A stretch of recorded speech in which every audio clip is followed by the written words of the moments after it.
It was a stormy night, rain pounding violently against my car's windshield as I drove along a desolate countryside road.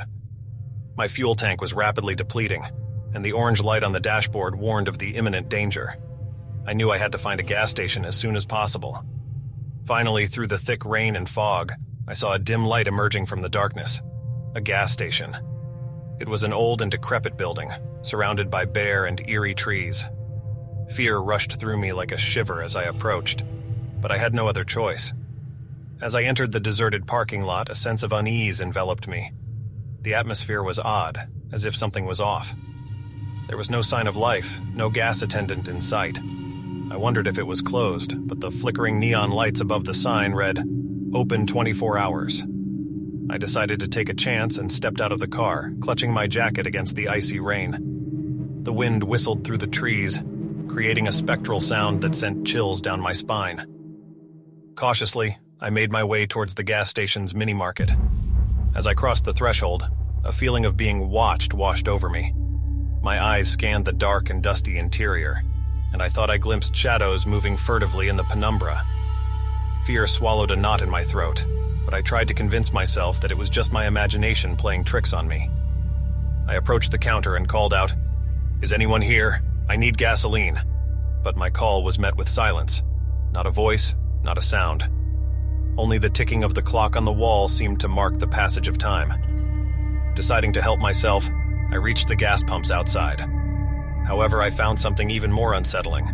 Cobwebs covered the pumps, as if no one had touched them in years. But the most terrifying thing was the price digits, fixed to an eerie number, 6.66.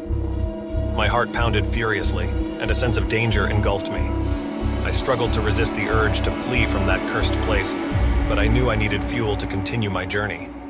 I attempted to use my credit card at the pump, but it seemed not to work. With a sigh, I decided to go back inside to seek assistance. But when I opened the door, I was trapped by a horrifying sight. The mini-market, once empty, was now crowded with spectral figures. Deformed faces stared at me with lifeless eyes, while they laughed sinisterly. Their laughter filled the air, echoing in my ears like a demonic chant. I screamed in terror and rushed towards the exit, but the door seemed to close by itself. My fear reached its peak as I realized I was trapped in the gas station, surrounded by malevolent presences getting closer and closer. The ghostly figures drew near, their putrid arms reaching out for me. I screamed, begged for mercy, but their contorted faces only expressed an insatiable thirst for evil. I tried to push them away, but it was as if their cold, invisible hands touched me from all directions. Then, silence descended abruptly. The figures vanished into thin air, leaving me alone and immobile in the deserted gas station. Rain continued to pour outside, but terror had paralyzed me. Summoning my courage, I rushed towards the exit once more, this time managing to open it. I sprinted to my car and turned the key in the ignition. However, instead of the engine starting, a hellish roar filled the air. The car started on its own, and the interior lights began to flicker alarmingly. I glanced in the rearview mirror and saw a horrifying spectral figure seated in the back seat, its eyes glowing red like fire. My heart stopped, and in an instant, the car came to life and raced out of the cursed gas station, as if driven by a dark and malevolent force. I screamed in terror, but my voice seemed lost in the howling wind. The car sped recklessly, crossing the road like a bullet. I had no control over it, and the horrifying figure in the back seat stared at me with swirling eyes. I felt a cold, putrid hand grab my shoulder, and in that moment everything faded away. I woke up in a hospital bed, surrounded by doctors and nurses. I had been in a serious car accident, but they seemed skeptical when I told them about the cursed gas station and the spectral figure.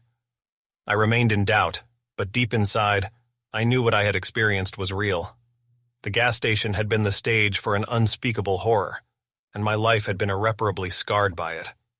Since then, I've never had the courage to approach a gas station at night.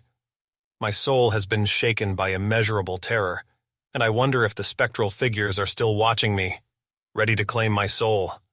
The cursed gas station has become a constant presence in my nightmares, a vivid and terrifying memory that has led me to a dark and foreboding destiny.